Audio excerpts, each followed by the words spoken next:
S'il y a un Dieu, pourquoi la guerre? Pourquoi la souffrance? Nous allons en parler après le générique.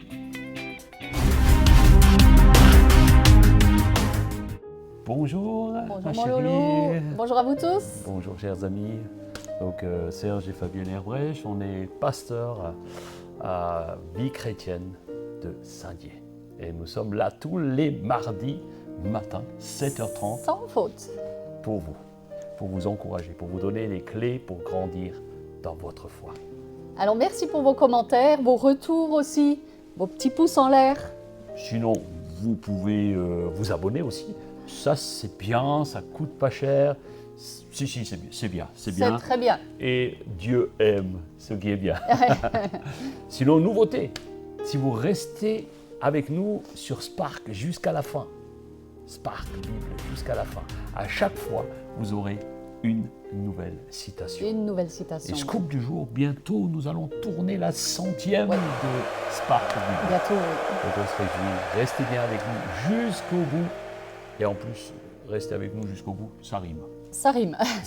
Ok, allez. Alors aujourd'hui, nous allons aborder une question difficile qui nous est posée régulièrement dans le cadre du ministère et nous allons tenter d'y répondre avec la Ensemble. Bible à l'appui, Amen. en toute simplicité. Ouais.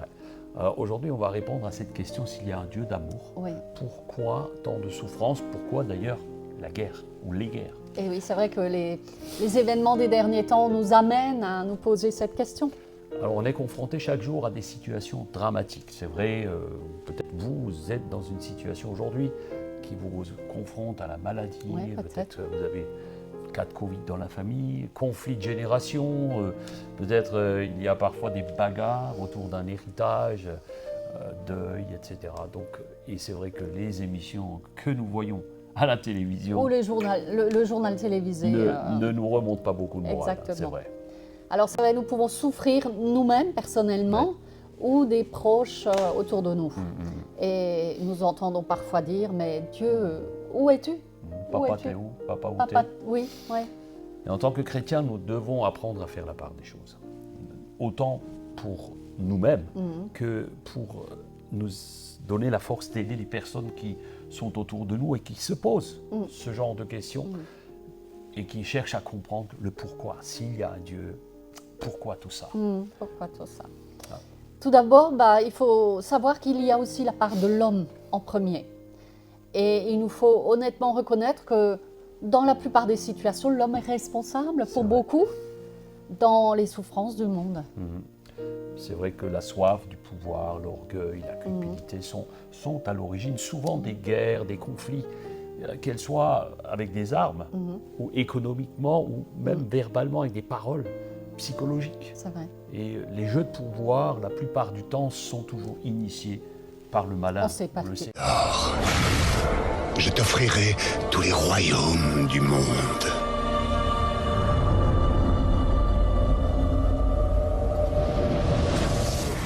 Posséder toujours plus de territoire, plus d'argent, plus de pouvoir, plus de moyens, sont le territoire de maman. De maman, dit la Bible, c'est vrai. Et le manque d'amour pour son prochain et l'égoïsme brisent souvent les relations entre frères et sœurs, parents et enfants, et Dieu et sa Et création. nous, hein. Exactement. Et toutes ces choses qu'on appelle aussi péchés poussent l'être humain à faire les pires atrocités. Et certains même accusent Dieu pour cela. C'est ça. C'est la faute de Dieu. C'est la faute de Dieu. Mais en fait, cela n'explique pas tout. Dieu est alors mis sur le banc des accusés. Oui, certains accusent Dieu de punir des innocents sans raison, et d'autres pensent encore qu'il est tout simplement indifférent. Ouais. Et s'il y avait un Dieu, il pourrait tout changer, il n'aurait qu'à faire. Vous savez, les yaka faucons. Dieu pourrait, mais parfois, nos réflexes, notre orgueil, les crises qui éclatent, ce n'est pas la faute de Dieu. Oh que non. Oh, Il que y a non. aussi des personnes qui méprisent Dieu et ils disent qu'il est un petit Dieu. Que Oui. s'il était là, il serait capable de faire bouger toutes les choses. Mais en fait, quelle est la source du mal? Et nous allons le lire. Quelle est la source du mal? Nous allons le lire dans 1 Jean, chapitre 5 et au verset 19. Nous savons que nous appartenons à Dieu, nous faisons donc partie de sa famille, alors que le monde entier est sous la coupe du diable. Nous voyons par là que l'homme n'est finalement qu'un instrument entre les mains de Satan. Et la plupart des gens ne comprennent pas cette dimension-là. Oui, oui. Le monde est sous l'influence du malin et les démons travaillent ensemble pour détruire finalement ce que Dieu Voilà, construit. veut construire ou finalement, ouais. construit. Et il y a une opposition frontale depuis la chute. Hein. Le diable a en lui, d'ailleurs, tous les vices et péchés que nous avons cités avant et également d'autres. Et cela lui donne un droit. Oui, il a un droit, il a un droit sur la terre. Il a un droit oui. sur la terre. Et en fait, il ne se prive pas de l'utiliser. Le problème est que le diable cherche à détruire l'homme, qui est la créature de Dieu, sous l'influence du péché. Et en fait, nous sommes sous cette influence du péché, nous tous, hein, qui que vous soyez derrière les écrans, nous-mêmes. Et il le prive finalement, le diable le prive du bonheur temporel que nous avons durant notre vie. Et c'est bien plus grave que cela, parce qu'il veut nous priver de la joie de nous retrouver avec Dieu, déjà sur terre de notre vivant, mais aussi après notre mort, et juste par jalousie et méchanceté. Vous savez, le diable est foncièrement mauvais, méchant, et il inflige des souffrances inutiles dans le but de vous éloigner, de nous éloigner de la possibilité de la présence de Dieu pour toujours. Et d'ailleurs, la Bible l'appelle le Dieu de ce siècle. On peut le lire. Dans 2 Corinthiens, chapitre 4, verset 4, « Pour les incrédules dont le Dieu de ce siècle a aveuglé les pensées, afin qu'ils ne voient pas resplendir le glorieux évangile du Christ, qui est l'image de Dieu. » Et nous voyons le contraste aussi avec Jean 10 au verset 10. « Le voleur ne vient que pour voler, détruire et tuer. Moi, je suis venu afin que les brebis aient la vie et qu'elle l'ait en abondance. » C'est les paroles de Jésus. On voit clairement que la souffrance est le résultat des forces du mal. Oui. Ce n'est pas Dieu. C'est les forces du mal qui agissent en vigueur, vraiment avec force dans le monde entier pour nous détruire. Oui. Alors pour conclure, on pourrait dire, et Dieu dans tout ça. Et Dieu dans tout ça. La Bible dit que Dieu est un bon Dieu. Oui. God is a good God. Amen. Dieu est un bon Dieu. Et comme dit mon ami Samuel Peter Schmidt, il est un bon Dieu, mais il n'est pas un Dieu bonbon. Il veut venir nous sauver, il veut nous aider, il veut aider ceux qui sont dans la détresse. Et finalement, ce qui importe le plus au Seigneur, c'est le salut de notre âme. Exactement. Pour l'éternité. C'est ça.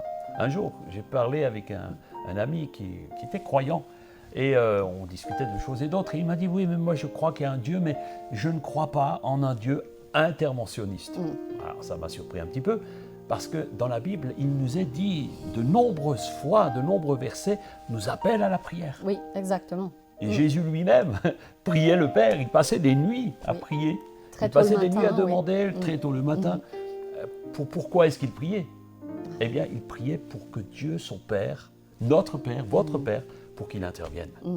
Un passage dans Matthieu 11, 28, où il est dit, « Le Seigneur dira également, « Venez à moi, vous tous qui êtes fatigués et chargés, et je vous donnerai du repos. » Donc, nous pouvons nous approcher de lui. Et dans Luc 4, l'Esprit du Seigneur, c'est les paroles de Jésus, « L'Esprit du Seigneur est sur moi parce qu'il m'a oint pour guérir ceux qui ont le cœur brisé, pour annoncer la bonne nouvelle aux pauvres. Il m'a envoyé pour proclamer aux captifs la délivrance et aux aveugles le recouvrement de la vue, pour renvoyer libres les opprimés et pour proclamer une année de grâce du Seigneur. » Alors, c'est vrai que loin d'être responsable de tout le mal sur la terre ou d'être indifférent, Dieu, dans son amour pour l'homme, veut le toucher. Il veut nous guérir. Il veut le guérir, il veut le libérer. Amen. Mais nous avons été créés avec cette possibilité de choisir. Oui. C'est pourquoi nous devons nous approcher clairement de lui avec humilité, de tout notre cœur, avec cette prière sincère que Jésus d'ailleurs va enseigner à ses disciples et nous enseigne à nous, notre Père, exactement, qui es aux cieux, viens sur cette terre, que ton règne vienne, viens et délivre-nous du malin, délivre-nous du malin. C'est une décision. Et Dieu nous laisse le libre arbitre. C'est à nous de choisir. Hein. Que chacun doit prendre. C'est un choix. Alléluia. Et nous pourrons ainsi saisir l'amour de Dieu qui est réel, entier, comme celui d'un père envers son fils, envers sa fille, que tu es. petite anecdote. J'ai eu un rendez-vous médical cette semaine et la personne me demandait un peu mon avis sur ce qu'on voit autour de nous en ce moment. Et je lui ai dit qu'on est dans la paix malgré ce qu'on peut voir et entendre. Et il m'a félicité. Et finalement, c'est un choix. Alors si tu veux être dans la paix, choisis le Seigneur. Ne l'accuse pas, mais choisis-le, tout simplement. Nous allons prier. Alléluia. Seigneur, nous voulons d'abord te demander pardon pour toutes les fois où nous avons pu t'accuser de choses, d'épreuves qui nous arrivaient ou de ce qui se passait autour de nous. Nous savons que tu n'es pas responsable. Nous savons que c'est l'ennemi de nos âmes qui est responsable. Seigneur, pardon aussi pour les mauvaises décisions que nous avons déjà pu prendre et qui ont des répercussions, des épreuves dans notre vie. Nous voulons, Seigneur, te demander vraiment de nous aider à te faire davantage confiance. Oui, il est bon de te faire confiance. Et je prie pour tous ceux qui aujourd'hui ne sont pas en paix parce qu'ils ne connaissent pas cette confiance. Aide-les à se rapprocher de toi. Demandez au Seigneur de venir dans votre vie et de vous accorder cette paix et ce repos qui ne s'explique pas finalement. On le vit, mais il ne s'explique pas. Alors soyez bénis. Alléluia, Amen. Alors, la citation du jour, après ce temps de prière. Un matin, je me suis réveillé et j'avais cette pensée que Dieu nous donne la certitude que nous pouvons lui faire confiance. Amen. Et alors, j'ai écrit ce mot qui dit, donc vous pouvez le noter si vous voulez, la confiance est une institution invisible qui fait grandir l'accomplissement de notre mission. Une institution invisible. Oui. La confiance fait grandir la certitude de ce que nous faisons. Et c'est pourquoi nous vous bénissons et vous disons à la semaine prochaine. À la semaine prochaine. Fidèle au poste. Avec votre petit café, la parole de Dieu et un petit carnet de notes. N'oubliez pas de vous abonner, mettez-nous un commentaire, dites-nous ce que vous en pensez, dites-nous si vous avez apprécié ces vidéos et aussi si cela vous aide à grandir dans votre Ou foi. un thème que vous aimeriez que nous partagions. Soyez bénis, Prenez soin de vous. prenez soin de votre âme. Très belle journée. Ciao, ciao. Au revoir.